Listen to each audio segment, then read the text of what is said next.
padre falleció y mi familia me dejó fuera del testamento inventando que yo había abandonado a todos.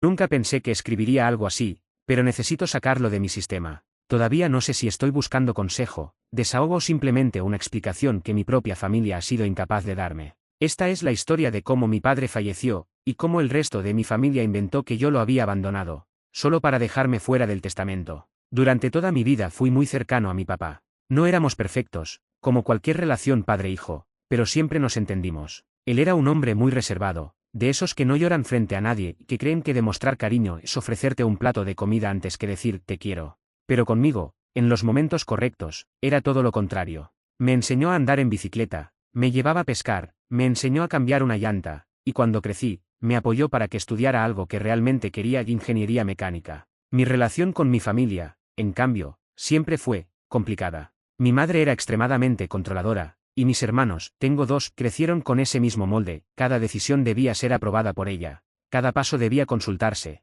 cada movimiento era criticado. Yo fui el rebelde, simplemente por atreverme a tomar mis decisiones. Siempre fui respetuoso, pero independiente. Eso nunca les gustó. Cuando cumplí 25 años, me mudé a otra ciudad por trabajo. No estaba lejos, apenas a 3 horas en auto, pero para mi familia fue casi una traición. Desde ese primer día surgió la narrativa de que yo los había dejado.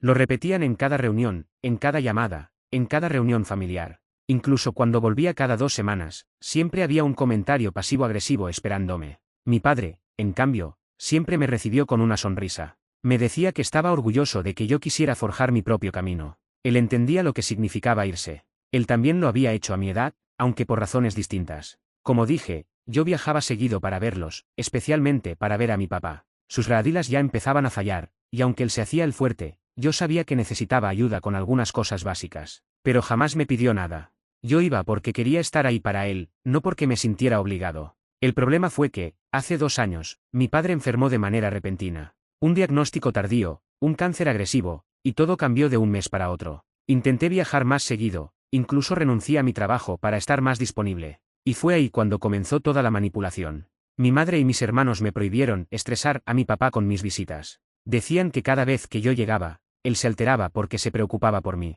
que era mejor dejarlo descansar. Me decían que estaban manejando todo y que yo solo debía mantenerme al margen.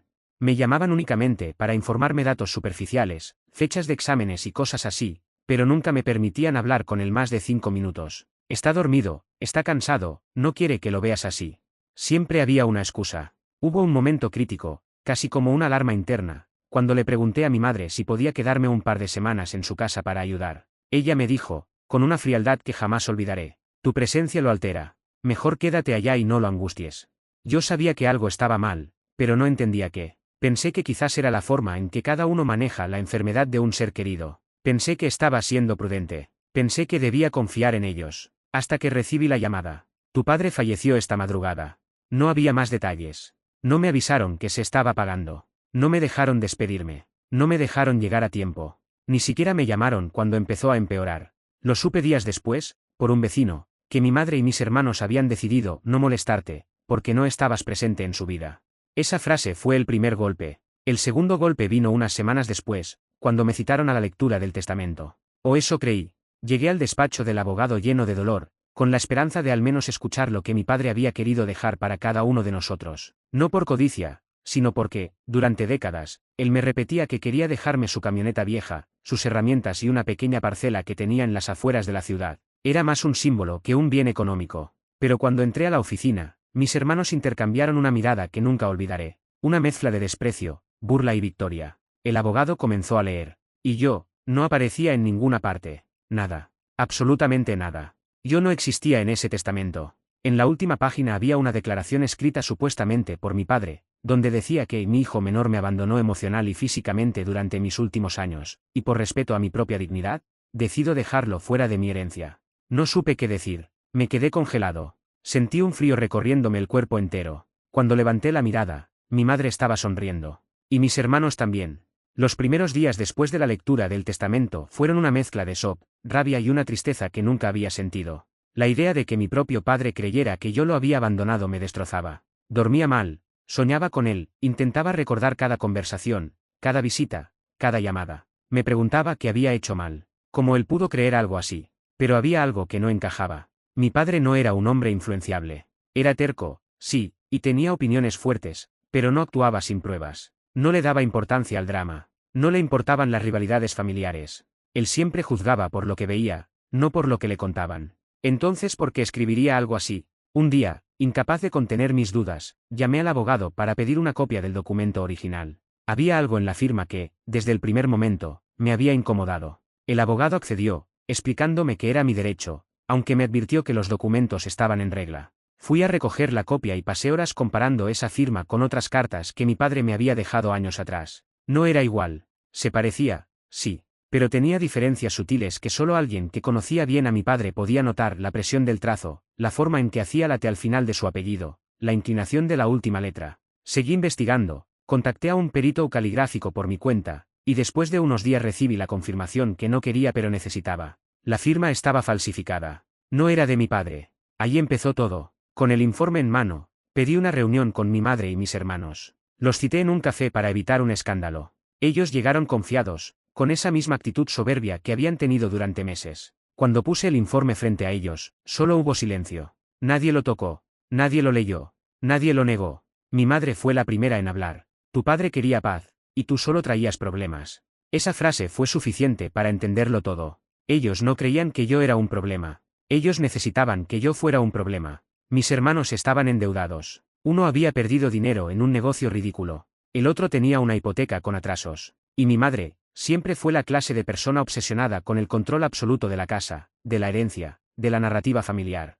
Si yo estaba fuera, ellos tenían más. Me dejaron fuera por dinero. Me borraron de la vida de mi padre por dinero. No había otra explicación. Les dije que iniciaría un proceso legal. Mi hermano mayor se rió en mi cara y me dijo: nadie te va a creer. Tú te fuiste. Tú nos abandonaste a todos. Tú jamás estuviste cuando papá se enfermó. Esa última frase fue la que me abrió los ojos. Ellos habían construido esa historia. La repetían entre ellos. La repetían a los vecinos. La repetían incluso frente a mi padre cuando estaba sedado o demasiado débil para entender. Necesitaban que él lo creyera. Ese era el gaslighting, la manipulación sistemática, la reescritura de la realidad, para justificar lo que estaban por hacer. El siguiente paso fue enfrentar la verdad completa. Decidí visitar a algunos vecinos y amigos de mi padre para entender qué habían visto ellos en sus últimas semanas. Fue doloroso, pero esclarecedor. Varios me dijeron algo que me dejó helado. Tu padre preguntaba por ti todos los días. Todos. No entendía por qué no venías. Tu madre le decía que estabas muy ocupado, que no tenías interés. Incluso uno de sus amigos más cercanos me dijo: él nunca creyó realmente que lo abandonaste. Solo, estaba confundido. Estaba débil. Ya no podía discutir. Eso fue lo peor de todo. Mi padre no murió odiándome. Murió confundido. Murió sin entender por qué yo no lo llamaba, cuando en realidad sí llamaba, solo que mi familia no le pasaba el teléfono. Murió sin saber que yo estaba dispuesto a dejar todo por él. Murió sintiendo que yo estaba lejos, porque ellos se encargaron de que así lo percibiera. Y no hay castigo, venganza o proceso legal que repare eso. Pero si había algo que podía hacer: exigir justicia. Con la evidencia en la mano, el informe de falsificación, los testimonios de vecinos y amigos, los registros de mis llamadas, mis viajes registrados, correos, mensajes. Todo, inicié un proceso legal para impugnar el testamento. Mi abogado me advirtió desde el principio que sería una batalla larga y emocionalmente agotadora. No por la dificultad legal, sino por el desgaste de enfrentar a tu propia familia. Pero yo ya no era el mismo después de descubrir la verdad. No estaba buscando dinero. No estaba buscando bienes. Estaba buscando recuperar mi dignidad, procesar mi duelo, limpiar el nombre de mi padre. El juicio fue tenso desde el primer día. Mi familia contrató a un abogado agresivo, claramente instruido para destruir mi imagen y reforzar la narrativa de que yo había abandonado a todos. Presentaron mensajes sueltos, sacados de contexto. Me pintaron como un hijo desinteresado. Intentaron convertir mi mudanza en un acto de traición. Intentaron hacer parecer que mis visitas quincenales eran insuficientes. Incluso intentaron afirmar que mi padre había estado decepcionado de mí durante años. Pero cada una de esas mentiras fue cayendo lentamente. Primero con el informe caligráfico. Después con registros bancarios que demostraban que mis hermanos tenían motivos económicos para excluirme.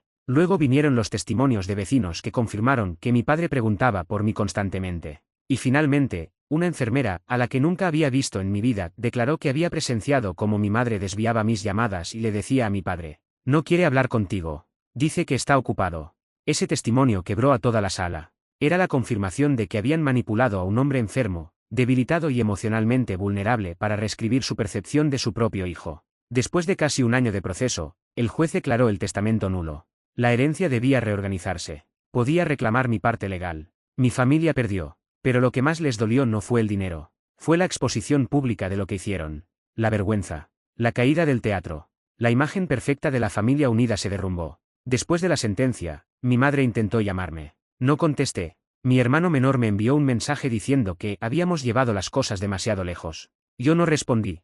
No porque guardara Arense, sino porque entendí algo que me tomó mucho tiempo aceptar. No puedes recuperar una familia que estuvo dispuesta a destruirte para beneficiarse. No puedes reconstruir un puente que otros quemaron conscientemente. No puedes sanar en un lugar donde te mintieron, manipularon y utilizaron el dolor de tu padre como herramienta. Hoy vivo en otra ciudad, trabajo en un nuevo proyecto. A veces aún sueño con mi padre. A veces me duele pensar que no pude despedirme. A veces me pregunto cómo habría sido todo si él hubiera tenido un momento de lucidez al final para llamarme. Pero también sé algo con absoluta claridad. Mi padre no me abandonó. Mi padre no me odió. Mi padre nunca escribió esas palabras. Mi familia lo silenció. Lo manipuló. Me mintieron para quedarse con lo que querían. Pero no pudieron borrar lo que realmente fuimos él y yo. Ese vínculo es lo único que sobrevivió a toda esta historia. Y es lo único que me queda. Y al final, es suficiente.